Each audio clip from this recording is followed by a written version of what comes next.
Hello guys, ang gibuhat na ako ganyan na buntag guys. Murag gyapon na akong gibuhat sa hapon na among panyapon karon guys.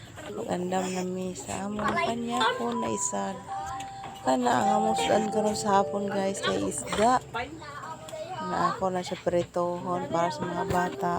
O ginununan para sa amo na mga tiguang. Kana ako nagikuan guys. O na ako mga kanon nagapit na nabutan ako sa kangit-ngitan. O nangit-ngit na kaya siya ako may preto mo. Nagprito na ako ang mga guys sa mga bata guys. Sige sila pa sa inyong sila na ako nag-andam. Naman ang pinilito. O kana siya inuunan na siya guys. Hapit na siya maluto. Andam na ko pa. Panyapon na isad guys. Mura niya to trabaho. Buntag o hapon. Maora gihapon. So, nagandam na may pagpanyapon. Nakaon na kami guys. Para sabay-sabay na kami. Bye-bye! Thank you for watching guys.